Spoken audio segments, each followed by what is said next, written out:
welcome to the Business of Story. I'm Park Howell, and today you'll learn how to use storytelling and marketing to hack human behavior from one of the best behavioral hackers I know.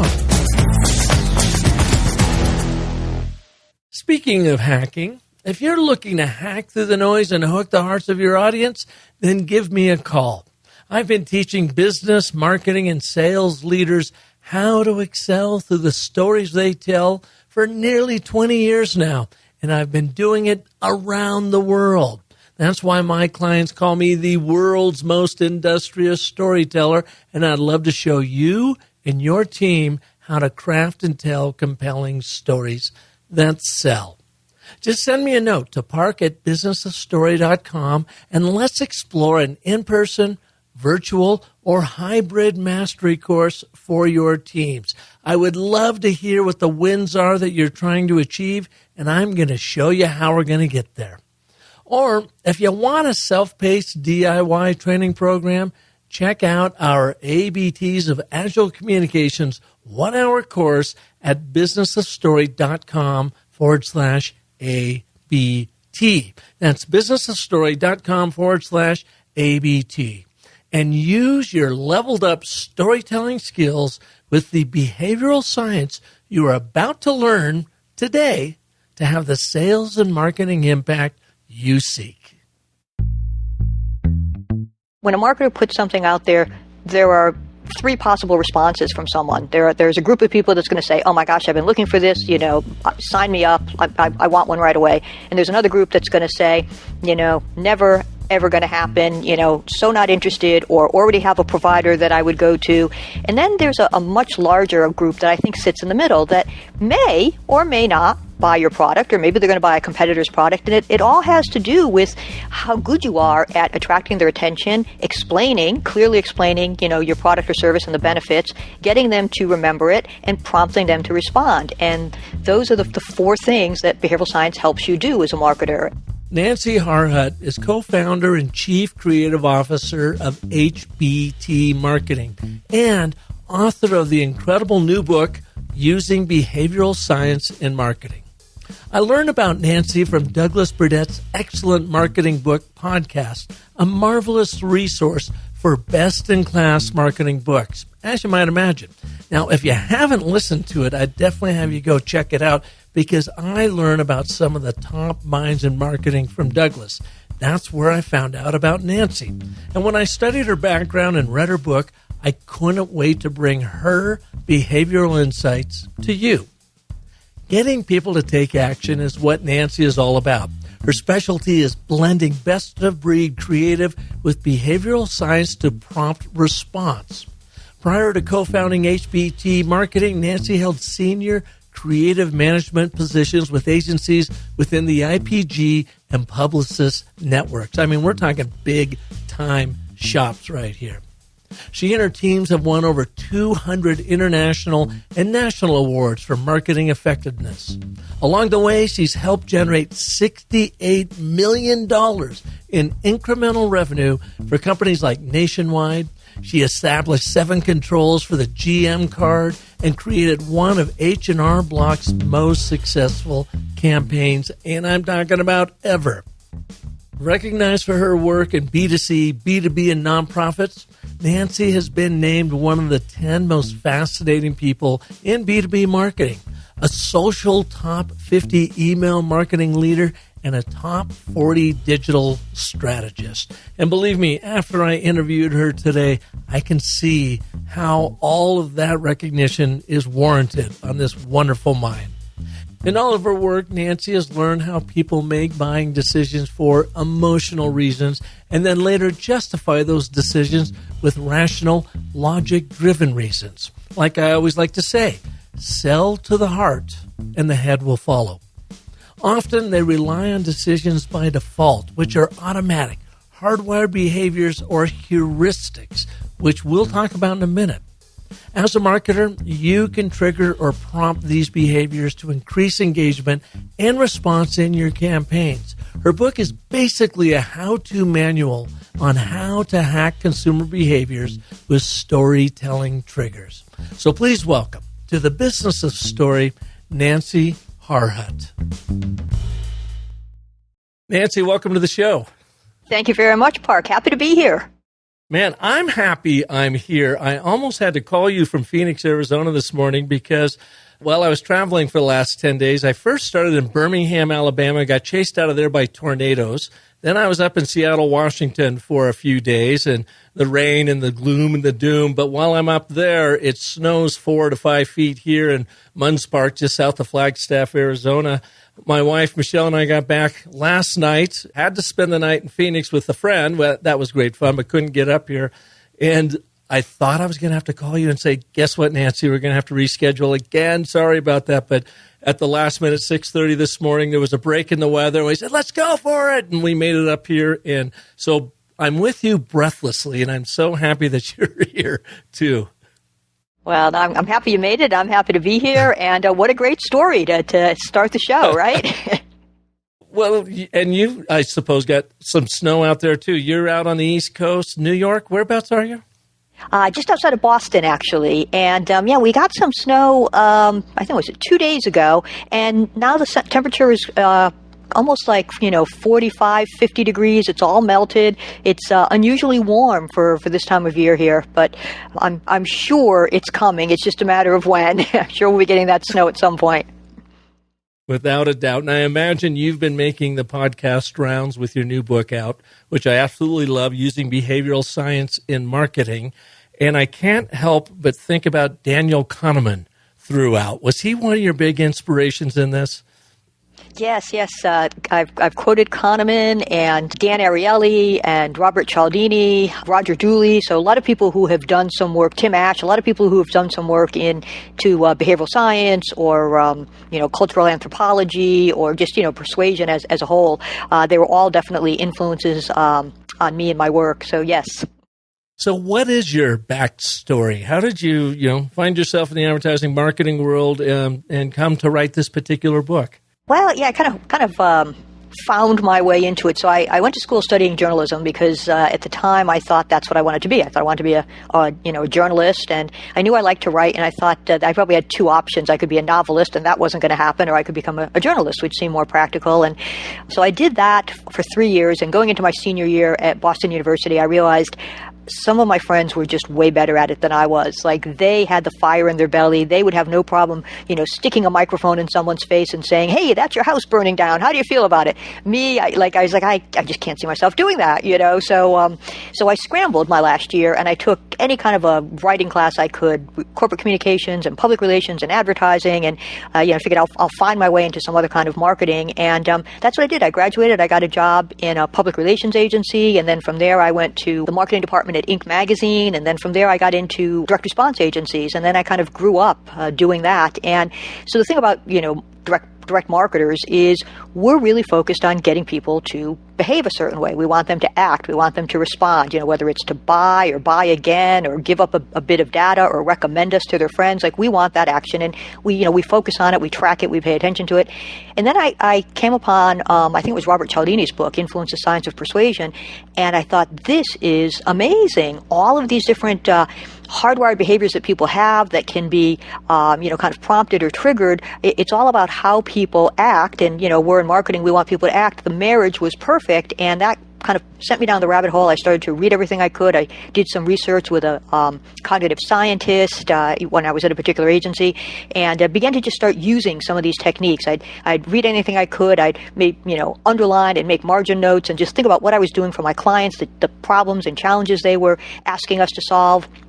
And I would try to, use some of these behavioral science techniques, and lo and behold, they started to work. And, they worked and they worked and they worked, and I began to realize this is really something. I'm onto something here, because you can see evidence of behavioral science in other fields, healthcare, education, politics even, but you didn't see a lot of it in marketing at the time. And when Kogan Page, the publisher, reached out to me and said, "Would you like to submit a book proposal?" I felt that I was ready. I was like, I do have something to say. I think this would be helpful to marketers and to people who do marketing. You don't even have to be a marketer. You might just have marketing as one of the many to-dos on your list. And I thought I could reach a lot of people with some really valuable and relatively easy to implement advice. So that's the story of the book. I published it and haven't looked back. Well, and that's what I like about it, is that it makes a lot of that, especially like Kahneman's book, Thinking Slow and Fast, it makes it more actionable. I've read that and applied it in a lot of the work I do in storytelling, and sometimes I was wondering, am I really doing this right? Or I didn't get the effect I was hoping for, or I just plain got ghosted and thought, okay, I'm doing something wrong here. And that's what I found interesting in your book is you showed us marketers how to use a lot of that thinking in the writing of the book. And it's so funny because in a couple of the books that I've written too, is you find they sort of write you when it's all said and done. You have these ahas throughout. Was there a theme that really you came across maybe as you were midway through or all the way through that book and say, this book is really about this? Well, that's a good question, and it's funny you should ask. I don't think anyone's actually asked me that before, but I found myself getting into a groove around the second or third chapter in terms of how I was going to be laying out every chapter. Like, I knew I wanted the book to be very actionable, very practical, just, how can a marketer, take this, so kind of short on science and longer on application. I didn't need to bury people into science. Marketers don't have time for that, but just enough science to give you the idea, to make it credible, and then all the different ways that you can use it, and then a case study. And then I found, it's not just a business case study, but maybe a personal anecdote that also demonstrates this particular human behavior principle or this human behavior trigger. Because I found that when I would speak at conferences and I would use some of these examples, people would be like, oh my God, I've done that. You're absolutely right. That's happened to me. So, 2 or 3 chapters in, I was like, all right, here's how it's going to work. And, it's going to be that mix of some personal experience, a business case study, a little bit of scientific research, and a lot of how-tos, a lot of this, try this, try this, try this. And I found that when I was doing the case studies, if I was pulling from a case study that I personally worked on, I had the opportunity to say, you know what, we looked at it a few different ways. Here was the problem, and so we thought, well, maybe we could do this. And they were like, oh, no, it's probably not going to work. And we thought, well, how about this? And I'm like, well, that's, and I gave 2 or 3 examples before, I said, and so here's where we landed, and here's where the results were. And so when I'm able to do that, when I was able to do that, I injected it into the chapters where I could. And I've heard from several people that they really appreciated that. Sometimes they'd be reading and they'd be like, oh, which one is the one that's going to do it? Or someone else said, I was reading your book and I was like, thinking to myself, yeah, but they could have, they could have tried this or they should have tried this. And then, they got to that section and said, oh, okay, yeah, they did try that, So I think that, that was kind of one of those ahas, like, because I'm a practitioner, not a researcher, not an, academic, but just a marketer, I could write it from the perspective, of a marketer, and other marketers would be like, I get it. You're in my world. You've entered my world. And now together we can figure out the best way to use behavioral science. So I think that, that was kind of a long-winded answer to the aha and how did I figure it out. But that's a good answer. And that's what I like about it. It is filled with case studies. Would you share one of those case studies, one of your favorite ones in there? And what we're really going to be focusing on today, because you cover the gamut of using behavioral science and marketing. Chapter 6, you've got storytelling, increasing consumer involvement and engagement, which is awesome in the rest of this. But I really want to be thinking about how can we use storytelling from your perspective to help make, have the behavior change we're looking for. And so right off the bat, do you have an example of that? There are, I guess, a few different examples, but I'm thinking about one in particular where our client wanted us to help them sell insurance, like kind of ancillary insurance policies that an employee could buy through work. So, you get a job and your employer usually gives you health insurance, right? But then there are some other things that you can pay for on your own, but the company makes them available to you. They're called voluntary benefits. So maybe you want cancer insurance, or maybe you want pet insurance, or maybe you want accidental death and dismemberment. I don't know. There might be some of these different things that you want. And so it was our job to try to sell them, so the employer had said yes, and now we're going to communicate directly to the employees. But the problem is, when you're an employee and you're, maybe on the young or middle of your career, you have no idea if you need any of this stuff, right? So it's like, you think to yourself, okay, I have insurance, and I know that there are other policies out there, but I have no idea which ones are for me. And so as a result, I think what I'm going to do is I'm going to see what other people do. So based on that, what we did is we created a little scenario, and we said, Park, guys like you who are in their 20s, working in high tech, earning a good living, protect their family and their finances with these two policies. And so we, and then, for someone else, it would have been, Nancy, women in their, their 50s who are, working in marketing, but we kind of personalized it that way so that, we took advantage of what we knew people were going to do, which is look around and see what other people like them were doing. We created emails and direct mails and landing pages, using that idea. And what happened was they got a double-digit lift in sales based on it. And I think it was because it was so personalized. I think it was because, people could see themselves in the stories, if you will, of these other people that, that we served up to them, people who were very much like them. And it really revolves around the idea of social proof. When people are uncertain of what to do, they look to others, particularly others like themselves, and they follow their lead. And that's what we're able to do. We're able to serve that up and deliver that double-digit response rate for the client. And from that, now, were you applying some of your learnings that you had in the book, or was it something as you did that you had these aha moments throughout? You were elevated in your knowledge about changing behavior through this, and therefore it made it inside your book. The interesting thing about this particular example was the client had also been a little plugged into behavioral science. This was before I wrote the book, but obviously I was, as I said, practicing it, reading anything I could, and applying it to the work that we were doing at the agency. And this particular client was also kind of tuned into behavioral science. And so ahead of time, we'd had a conversation and said, social proof would probably make sense. Framing might make sense. So we were on the same wavelength there. And then it was just a matter of figuring out the best way to execute it. And when we realized that they had a lot of rich data and the ability to kind of create these little personalized examples and scenarios, we thought that, this is going to be great. And it really did turn out to work out well for all of us, for them and for the agency. Well, you cover a lot of ground in your book, encouraging sales and loyalty through the consistency principle and the, I can't even say this, Zeigarnik effect?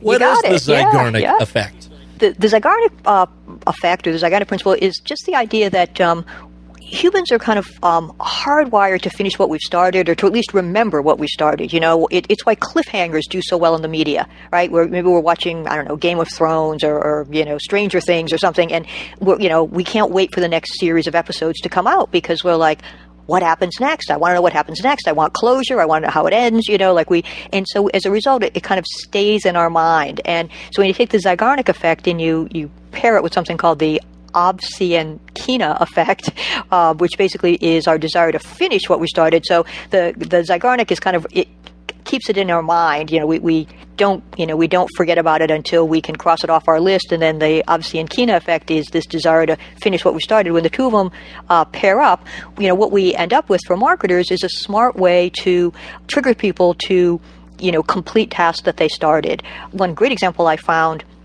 and I included it in the book, was there was a marketer who had sent out a display case that held 3 autographed baseballs, but they sent out the case and the first baseball, and then they sent the second baseball, and then they said, hey, if you want the third baseball, let's set up a meeting, and we'll come and we'll hand deliver it.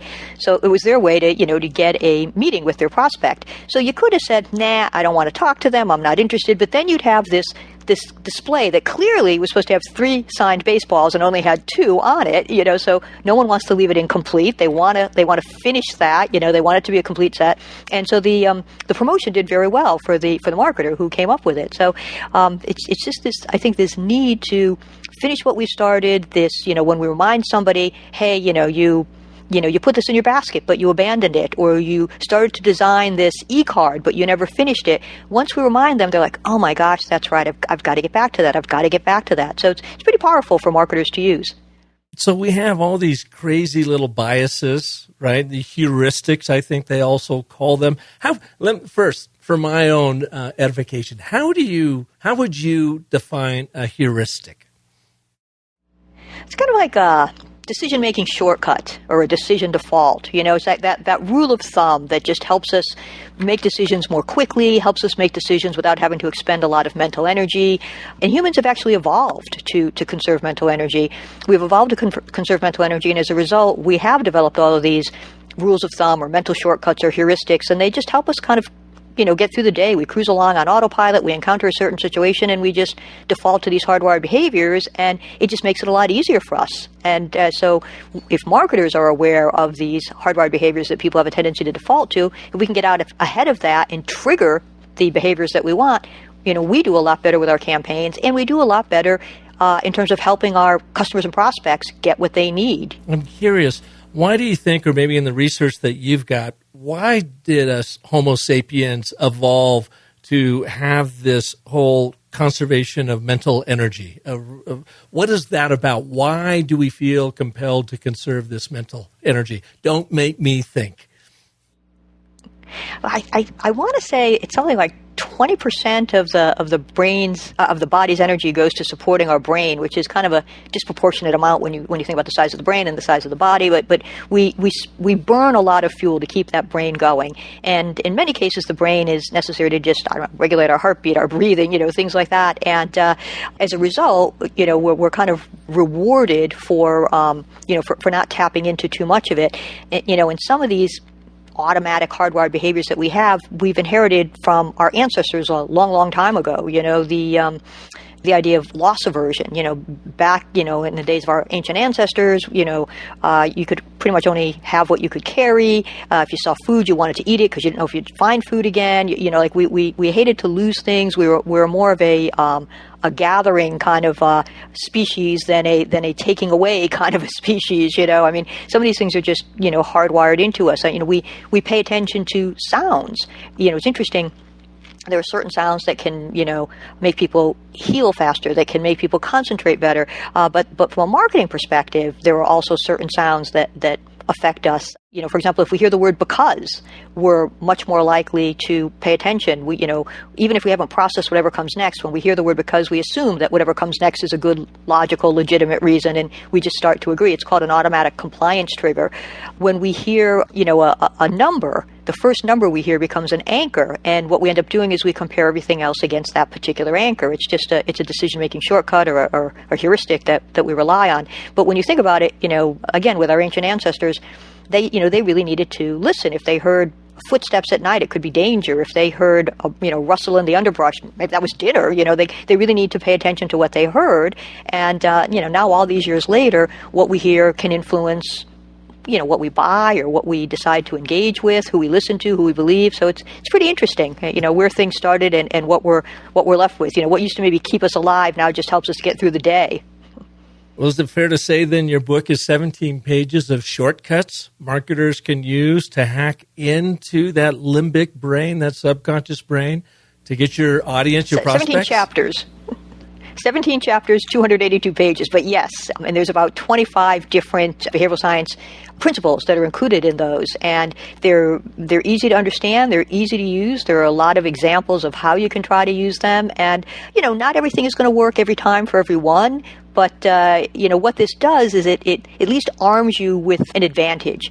So instead of saying, I don't know, this feels right to me, or, you're in a meeting and someone says, I think it should be this way, and I think it should be this way, and, who's right? Who knows, but this at least gives you a leg up because it's based on scientifically proven tactics as well as market-tested tactics. So, you read the book, you've got these 25 to play with. They were my 25 go-tos. I found that they've worked over and over again for clients that I've worked with as well as for other clients whose case studies I've read. So, you're armed with that, and at least it helps you narrow things down and gives you, maybe a stacked deck to play with if you think of it that way.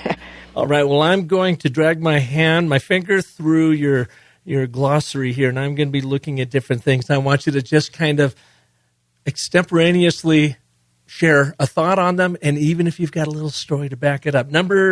Chapter 12, labeling and framing, making people see things your way. Yeah, so it's really interesting, the idea of labeling. If you label somebody a certain way, behavioral scientists have found that what happens is they right away start to behave that way, even if they hadn't previously thought of themselves as a member of the group that you just labeled them as a part of, So researchers in Chicago ran a study, and they interviewed people just before this election, and, they asked them about their voting patterns. They asked them about the candidates that were going to be on the ballot. They asked them about the questions that were going to be on the ballot. They got some demographic and psychographic information, and then they just ignored it all, and they arbitrarily, randomly put people into one group or another group. Had nothing to do with any of the conversations, any of the interview questions. They just randomly assigned people into one group or another, and they went to one group, and they said, you guys are the more politically active. And then they watched to see what would happen, a few days later when it was time to go to the polls. And what they found was 15% more of the people that had been told they were politically active ended up going to vote. And the only difference was they had been labeled as more politically active. But if you're told that you're a member of a group, you start to behave like the other members of that group. So I thought that was an interesting story, with labeling. And one way that I was able to pull it into some work I did for a client is we were working for a company that sold patient financing systems to dentists. And the problem was most dentists felt that, well, first of all, most dentists had a patient financing system to begin with, and they felt that they were all pretty much interchangeable. Six of one, half a dozen of another. They kind of got the job done, and once you made your decision, boom, you didn't have to go back to it again. But our client had one that they really wanted people to pay attention to, and it actually had, great customer service for the patients, and it had a more preferable rate, again, for the patients. And so what we did is we sent a communication to the dentist, and we labeled them as dentists who really cared about their patients.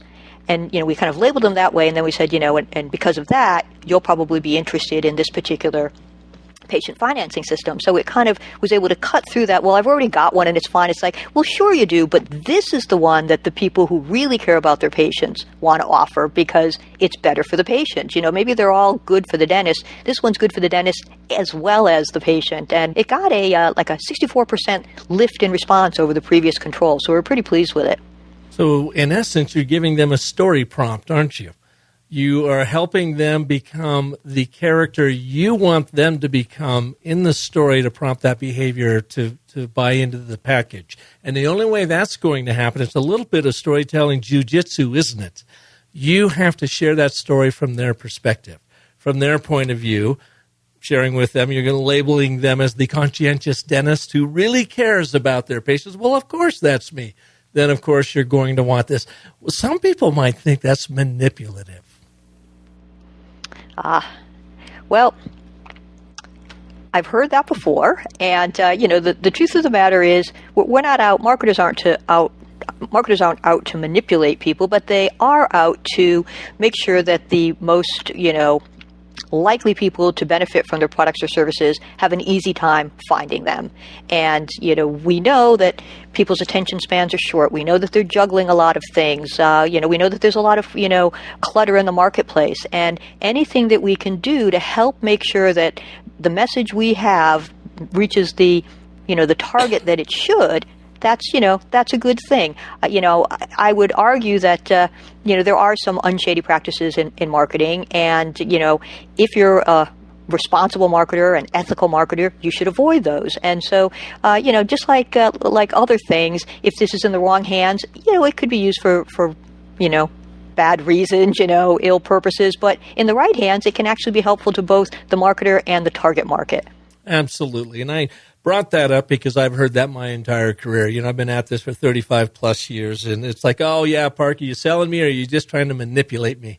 Well, I guess manipulation, there's actually a good form of that because I'm trying to help you. And if you can't see that whatever it is that we have for you can actually help you, and you are going to have to maybe invest some time and some money into it, buy into it, then I guess you could call me a manipulator. But the idea is don't sell stuff to people they don't need and or want, right? I mean, our job is to help improve their lives, correct? I think you're right. I mean, I think, when a marketer puts something out there, there are three possible responses from someone. There's a group of people that's going to say, oh my gosh, I've been looking for this, sign me up, I want one right away. And there's another group that's going to say, never ever going to happen, so not interested, or already have a provider that I would go to. And then there's a much larger group that I think sits in the middle that may or may not buy your product, or maybe they're going to buy a competitor's product. And it all has to do with how, how good you are at attracting their attention, clearly explaining, your product or service and the benefits, getting them to remember it, and prompting them to respond. And those are the four things that behavioral science helps you do as a marketer. And, these people who can go either way, they can go your way or to a competitor. Well, if you've got a good product, you want to help them come your way. And these are some of the ways you can do it. I'd also be quick to add that, there's no magic wand. There's nothing we can do, nothing any behavioral scientist or marketer can do to make someone do something they don't want to do. But we can make it more likely that they, respond to our message, that they find it relevant, and that they react in a positive way by making sure that we serve it up the right way. Just like we wouldn't do, 10 pages of 9-point copy, in reversed out italics and expect that that's going to get us where we need to go. We would say, no, we want to present our marketing message in a clear, easy to absorb way. Well, we also want to do it in a way that's going to be brain friendly. And these behavioral science tactics help you serve up your messages in a brain friendly way. All right. Here's my finger going back through, not the glossary, but the table of contents. I realized I misspoke earlier. Information Gap Theory, Chapter 9, prompting consumers to take action through curiosity and the need to know. This, by the way, is one of my favorites. Can you talk a little bit on this? Yeah. So the idea of information gap theory, it's a term that was coined by a neuroscientist named George Lowenstein. And what he found was if there's a gap between what you know and what you want to know, you'll take action to close the gap. Now, of course, that's magic to marketers' ears because we're all about getting people to take action. So the idea is you want to serve up some information or tee up some information that people are interested in but don't have the answer to. So maybe you want to use, who, what, where, when, why, how, or maybe a superlative, the best, the worst, the most, the least, like who has the best pancakes in Boston? Ooh, I like pancakes. I don't know who has the best, pancakes in Boston. Let me find out. I'm going to take action. So anything that we can do to kind of pique somebody's curiosity, they will likely follow through to get the answer. Now, this isn't going to work if somebody feels that they already know everything about a particular subject. It's also not going to work if they have zero interest in a subject. So we have to make sure that when we serve it up, we've got the right message for the right target. But we were doing some work for a client, or they were selling life insurance and disability insurance to dentists, and they were going to be at a conference. So, right away it's like, all right, insurance and dentist, it's a little bit boring. But the conference was attended by dentists, so, okay, they're a little bit more interested. But at the conference, you can see all the brand new equipment, all the new tools, all this cool whiz-bang technology. There's all these different booths that have that. And then there's the booth selling life and disability insurance. So not particularly interesting, right? So you say, well, how are we going to attract people to our booth? So, well, okay, we can give away a really cool gift. Yeah, that'll get boost traffic, but people come for the gift, but not for the information. So that's kind of a waste of money, So we ended up, the creative team that was working on this, crafted this line called Find Your 5 to 7. And what they did is they found out that for life insurance, for dentists in particular, you should have 5 to 7 years salary stashed away, like you should have that kind of money. And they found out that actually, because dentists are high earners, that's a little bit more than, what the average person would, as a rule of thumb, need to have stashed away. So they did this whole campaign on, Find Your 5 to 7, and it used the information gap theory. So people were like, well, what is that? What is my 5 to 7? So they would come to the booth to find out, and as they were finding out, they were able to take a little, interactive exam that helped them, determine what their 5 to 7 was. But it got them to the booth for the right reason. It got them the information they needed, and then it, provided a nice way for the client to even follow up with them after the conference, because everyone remembered the whole idea of the 5 to 7, finding your 5 to 7. So I think it was a good example of how you can use information gap theory to, get the behavior that you're looking for.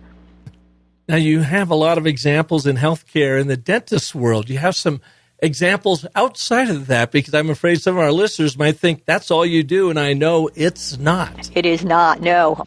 Yeah, so I've got one. So let's talk about phone service. Right? Phone service, most of us use phones. So, and this is going back a little ways. I walked into the office one day, and my creative director at the time, so this is quite a while ago, was very happy. He was so happy, and he's like, Nancy, I finally figured it out. I'm like, okay, what's going on here? Well, we had been working on a campaign for AT&T where we were trying to get companies to choose AT&T as their long-distance carrier. And this was at a point where they had just kind of broken up the monopoly, and, you could get Sprint, you could get MCI, you can get all of these new providers that had never been available before and that were advertising these great savings.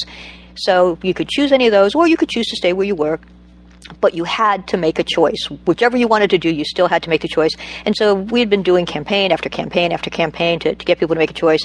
And now my creative director, Frank, was doing the last piece that was going out, and he'd been wrestling with it. And he came in that one day and he was like, I've got it. I know what my lead sentence is going to be. I said, oh, what is it? And he said, it's going to be, you have to make a choice, and if you don't make one soon, someone is going to make it for you. And he was so delighted with it, and I was like, that's pretty good, Years later, I got involved with behavioral science, and I came to realize that what he was doing is he was triggering something called autonomy bias, which is this deep-seated innate need that people have to exercise some kind of control over themselves and their environment. And so years later, I went back to talk to him. I looked him up. I found him. I'm like, Frank, tell me the backstory here. And he said, we were mailing to all these businesses. We couldn't segment them. We didn't have any data. All I knew was they were businesses. They could be mom and pops. They could be huge corporations. But when you think about it, what business person wants somebody else telling them what to do? Nobody does. You're in business. You want to run the business. You want to make good business decisions. You don't want someone else telling you what you should be doing. And he said that was kind of, where I arrived. That was the insight I arrived at, and that was how I got to that line. And I said, yeah, I think it was a smart line. What you were doing is you were using autonomy bias, and apparently it worked because he got just under a 40% response rate on that particular piece. So, there's one for phone service. You're lucky to get 1 or 2% response rate, right? I mean, to get 40% is off the charts. Yeah, it was like 38 point something, and you're right, it is off the charts. If you get 2%, you're lucky. I mean, some people get more, certainly, and some businesses can do well with much less, honestly. They have very thin they can show a very thin response rate and still do well. So, but it's not easy to do. It's not an easy thing to do to get people to respond when we're trying to get them to answer our emails or our direct mail pieces or our social posts or our ads or what have you. Yeah. And as a storyteller myself, I keep coming back to this idea, and it might be because I've got tunnel vision on. I don't know. It's all about the story, though. And as you were reading through and taking cues from your insights in the book, it's really coming back to what is the story my prospect is currently telling themselves about either me or my competition or my industry or themselves relative to this. And what story do I need to share to maybe get them off of status quo, playing to one of these heuristics, one of these triggers? And then that would inform my content, how I approach them, the channel I might use, the visuals I'm going to use. Because I would imagine if you were trying to get, you've got this information gap, maybe one way to do it, but maybe it's that authority trigger you want to trigger in them and say, wow, they are the top of the food chain in this particular industry or product or service. This is someone that we should probably look at. It all comes down to that story, doesn't it? It does, and speaking of storytelling, one of my favorite examples is not something that I was involved in, but it's a classic. It was the Wall Street Journal control for 28 years. Have you heard of this story? Vaguely. Go ahead and share it with us. So there's a freelance writer named Taylor Conroy, and he wrote a control for the Wall Street Journal. It was a subscription package where he was trying to get people to subscribe to the newspaper, and it remained the control for 28 years. It was credited with generating $2 billion for the Wall Street Journal. And basically what he did is he opened with this story. And he said, it's a story about these two guys. They grew up in the same Midwestern town. They went to the same college. They graduated the same year. As luck would have it, they ended up getting employed by the same company. But then, at their 20th reunion, and maybe it was the 25th, I'm paraphrasing here, but you get the idea. They go to their reunion, and turns out they both work for the same company, but one of them is now, the president, and the other one is still kind of stuck in middle management. And so now we're about 3-4 paragraphs down into the story. Wall Street Journal has not been yet mentioned. Now they bring in the Wall Street Journal, and they just happen to mention that the guy who's the president reads the Wall Street Journal, middle manager does not, and they never tell you that the reason that the guy who is the president is president because he read the Wall Street Journal. They allow you to kind of fill that little, point in yourself. You kind of come to your own conclusion. You're like, oh, all right, I get it. So here's these two guys and all this other stuff was the same, but here's the thing that was different. I bet it was because of that. If I want to be more like him, I should subscribe to the Wall Street Journal. It was a powerful, powerful piece of storytelling. They couldn't beat it for 28 years. It took them 28 years to come up with something that actually did better. And I think it's a fabulous example of storytelling. And by inviting the reader in, they become a part of that story. So they feel like they've got agency within that story, and they arrive at the fact that, the real big difference here is the Wall Street Journal. Now, a lot of marketers don't have that courage. They say, we got to spell it out. Buy now, 5 days only. Call this number. They don't rely on their storytelling skills to truly invite in that prospective reader and help them become a part of it. I don't know. Have you found, is there times when it's okay to just go ahead and say, call now versus let's leave it up to their intuition and let's get them involved in the story and let's let them arrive at that call to action? I think there probably are some times, maybe you've already kind of provided your story and maybe this is a follow-up, or maybe it's, TikTok, we're about to run out of time. And so that, that last communication could very well be call now, the offer ends today, or call now, the offer ends tomorrow, or something. I think there are times when we've got a little bit more real estate, a little bit more marketing real estate where we can tell the story. There are times when we're dealing with people who need to hear it. There are other times when people are very, very familiar with us. They've already kind of heard our story, bought into our story, and what we need to tell them is there's a sale for 24 hours, or we've got a new line extension, and so maybe we tell the story of the new line extension, but we don't have to back up and tell the story of the company. So I think part of it is context, part of it is how much real estate we have, and part of it is kind of the message that we're creating. But there's a researcher at Princeton named Uri Hassan, and he said stories are the only way to activate the brain so the listener turns the story into their own ideas and experience. And I think that's the most powerful thing. I mean, if you're a marketer and you can take an idea out of your head and transplant it into the head of your prospect or your customer, that's like an amazing power to have. And so, I think when we have the opportunity to use stories, we should absolutely be using them. Do we have to do it every single time? No, there are probably times when you don't need it, times when, I said people already have heard it. But if you've got that tool at your disposal, you're a marketer, and someone says, here's a way for you to take your idea and make somebody think it's their own, that's gold, right? I mean, why wouldn't you use a story? Yeah, that whole idea of neurocoupling. You tell that story and they become a part of your story, and you just have that. That's why we call it the business of story. We have the applied science, which are the frameworks we teach that leads to that bewitchery of storytelling. And that's that neurocoupling. That's that thing that you hear a story and it makes the hair stand up in the back of your neck, or it makes you cry. You emotionally become a part of this experience. Even though you're not actually experiencing it, your brain doesn't know the difference. That's absolutely right. So what a way to get someone to experience what it would be like to use your product or service. You tell them the story, and then they feel the same achievement or the same pride or the same relief that the product will bring to them if they sign up for it. The same pride or achievement or relief that the character of the story felt. I mean, it's fabulous. You can tell someone you're going to love this, or you can let them figure it out on their own. And hands down, the latter is the better way to go. All right, final question. There's a lot to cover in your book, and I wish we had more time. Of all of these different heuristics that you looked into that we can use as marketers for behavior change, what is one of your favorite ones? I think the idea of autonomy bias is one of my favorites. That idea that, we like to feel some sense of control over ourselves and our environments, because what it translates to for marketers is giving people choices, or, using the BYAF technique, but you are free. BYAF is but you are free. But, if you give somebody one choice or one option, they have nothing to compare it to. There's no context. And so very often they don't bother to do anything. If you put two things in front of them, the question is, it goes from do I or do I not want this to which of these two do I want? And there's a study that came out of Tulane that shows that people are nearly 4 times as likely to make a buying decision in the moment if they have a choice. So, of course, when I say that, I'm not saying, give people 10, 20 choices, because that's going to lead to choice overload. But 2 choices, 3 choices, 4 choices can be a very good thing. It makes people feel that they're in control, that they're kind of making decisions for themselves, that they've got the autonomy that they're craving, and just knowing that is very, very powerful for marketers, because you might be inclined to say, here's what I have to offer you, but if instead you say here's 2 things, the idea of being able to quadruple the likelihood people make a decision, that's a very powerful thing. Awesome.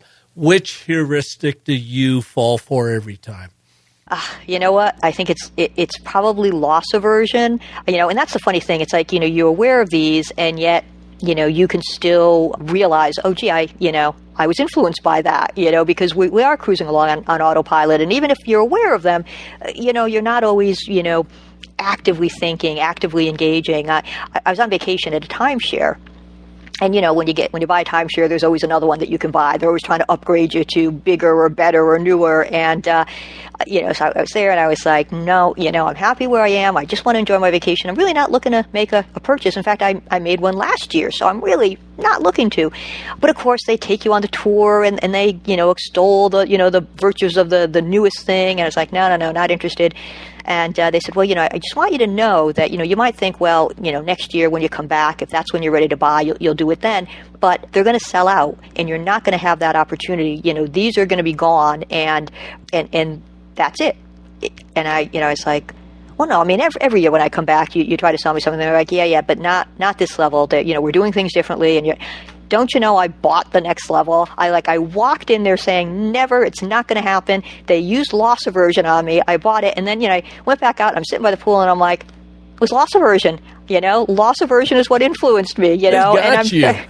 They got me, so I think that's, and they say that humans are, twice as motivated to avoid pain, the pain of loss, as they are to achieve the pleasure of gain. So, I'm probably not unusual in, that it's probably not unusual that happened to me given how powerful loss aversion is. But, yeah, they got me. Yeah, I read Robert Cialdini's book, Influence, many years ago, and it had a huge influence on me and how I teach storytelling and the business of story by story cycle system and so forth. But I wanted to put it to the test. And my wife, Michelle, and I were heading over to the big island of Hawaii, meeting up with my parents. And this is, 12, 15 years ago. And so I actually, as crazy as this is, signed up for that timeshare pitch. And I wanted to see, and of course, we got a lot of free golf out of it, meals and blah, blah, blah. And then at the end of it, you're subjected to 4 hours of misery. But it wasn't misery for me because I wanted to see what Cialdini was talking about in his book in action and see how closely this pitch followed it. And by golly, it was dead on. It was as if they had designed that pitch, especially from his book, for us. And I can tell you, I didn't have loss aversion. I didn't buy anything, didn't sign up anything because I knew I was going in as a science experiment. But it was fascinating. And they were using all of those shortcuts on us. They used to say, if you want to be a really good marketing writer, watch the infomercials, watch the Home Shopping Club, listen to what they say. And this is true. But, listening to one of those timeshare presentations or actually, being part of it, I mean, they'll slide a piece of paper over to you and say, write down the 3 things you would do if you owned one of these. And it's interesting. So they're getting you to imagine owning it. So when, you ask someone to imagine right away, their defenses kind of drop down because, it's not reality, it's imagination land. So you just imagine you own this. What are 3 things you would do? And they don't want you to just talk about it. They want you to write it down, because Cialdini also was a big fan of the idea of if you get someone to write something down in their own hand, it's more real, they're more committed to it. They use some really interesting tactics, and I find myself kind of trying to sit back and observe too if I happen to be in one of those meetings. But like I said, they got me on this one. I realized what was going on, and yet I couldn't resist. It was like, oh no, but I really want this, and if I can't have it next year, I better get it now.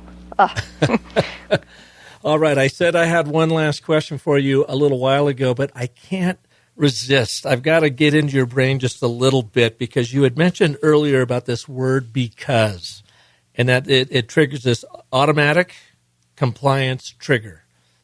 This one word doesn't. The reason why I asked that is, we've got this thing called the and, but, therefore. And we have found that it's a really powerful way to build your narrative intuition. You want this, and it's important to you because of this, but you don't have it because of this. Therefore, imagine what tomorrow will look like when you get it if you do this with us. It's kind of the quick outline of it, and it is a heuristic, and it's a storytelling shortcut. You don't have to worry, about the 7 steps of the Pixar way or the 12 steps of the hero's journey or whatever. If you can use these 3 words, and, but, therefore, which are the 3 forces of story? Agreement, we have the shared vision. A consequence or a conflict, but here's the problem we're solving for. That opens up that story loop and then leads to the therefore. Here's a statement of consequence. Here's what we need to do about that. I'm curious because you pulled that word because out of thin air, and I never heard anyone actually say that works. And we have learned that word because in the ABT, especially in your but problem statement is really, really powerful. Do you have that same sort of heuristic around either that word and, but, and therefore? No, actually, I haven't written about that. I haven't really found any research about that. The because came out of a researcher at Harvard named Ellen Langer. And what happened was she ran this experiment. There were people lined up to use a photocopier. She sent someone to head of the line, and she instructed them to say, "Excuse me, can I cut in front of you?" And 60% of the time they could, so that was our baseline. But then she repeated the experiment a second time, sent someone to head of the line, instructed them to say, "Excuse me, can I cut in front of you because I'm in a hurry and I have some copies to make?" So the 60% number shoots up to 94%, and we think, well, the person said they were in a hurry. But Langer does a third and final version of the experiment, sends someone to the head of the line and instructs them to say, "Excuse me, can I cut in front of you because I've got some copies to make?" Well, the 94% number drops to 93%, statistically insignificant, same big leap over that baseline 60. And if you stop to think about it, everybody standing in that line was standing in that line because they had some copies to make, right? You don't stand in line at the photocopier to get a coffee, but people don't stop to think. When we see or hear that word because, we get into this mindset of agreement. We start to agree automatically, just assuming whatever comes next is good and legitimate. And some researchers think it's because when we were kids, we'd be pestering our parents, and they'd finally be like, because, when we just accepted it. And so that's the power of the word because. You can be a very powerful word. Imagine can be a very powerful word. And I've read your construct with the and, but, therefore, which I think is fabulous. But I haven't found anything on the words individually that has a story to it attached to the way the because one does. But the and, but, therefore is like, that's it. That's the miniature story right there, Yeah, setup, problem, resolution. And I learned it from another Harvard scientist, Dr. Randy Olson, who was an evolutionary biologist. He also had gone on to film school at USC, produced 3 documentaries on climate change and global warming, but has been writing books sharing with scientists and academics how to take their complex messaging and simplify it using these story frameworks. And now all of his work is around that and, but, therefore. We call it literally the DNA of story. I find it from the business world so fascinating, from the branding world, because we can use it to make a complex message very simple and very easy for that brain to digest. It's not burning a bunch of calories trying to figure out what we're talking about. And I've just never heard anybody until you talk about the word because and why that works. We have another clause in there called the if-then clause, and if you do this, then this will happen. And we were just surmising that our limbic brain, where we're making our our decision-making goes on, is this pattern-seeking cause and effect brain. If this happens, then this happens, therefore I should do this. And we were wondering if there wasn't this cause and effect going on with both our if-then clause and that word because, especially when we use that word in the problem statement. But you don't have it because of this. And it seemed like as soon as we inserted that word because, everything became much more powerful in our ABTs. I love it. Yeah, I know people are more likely to do what you ask them to do if you give them that reason why, and because serves up the reason. Well, maybe I'll start a T-shirt company with nothing but white T-shirts and that word because on it. And then we'll go there you go. What are you talking about? Because it's there. Well, Nancy, thank you so much for being here. Where can people get your book? And I highly, highly recommend. I read a lot of marketing books, and 98% of them I put to the side and I never go back to them. I've been through yours twice now because you did take, at least for me, what Daniel Kahneman meant to me. And I'm like, okay, how do I make this actionable? You showed me how to do it, but you also have a lot of other experts in here too. So highly recommend Using Behavioral Science in Marketing. Amazon, anywhere else we should send them? Yeah, you can find it on Amazon. You can find it at koganpage.com. They're the publisher. You can find it at Target, at Barnes & Noble, at independent bookstores. So, would love it if your listeners picked up a copy and then let me know what they thought of it. That'd be great. And how about you? What's the best way to connect with you? So, I'm online. I'm on Twitter at @nharhut, LinkedIn, Facebook, and my agency is HBT Marketing. HBT stands for Human Behavior Triggers. So we're at hbtmktg.com, and you can always reach me there and check out some of the articles and posts that we have on that side as well. That was hbtmkg.com? mktg.com. mktg.com. All right. You're giving me a shortcut with a lot of acronyms there. I wanted to make sure I had that right. Appreciate it. Well, Nancy, thanks so much for being here. And I'd like to thank all of you for listening to this edition. If you like what you heard, certainly share this episode and Nancy's wisdom with your colleagues, friends, family, other marketers, and check out the book, Using Behavioral Science in Marketing. And of course, if I can be of service to you, come on over to the Business of Story.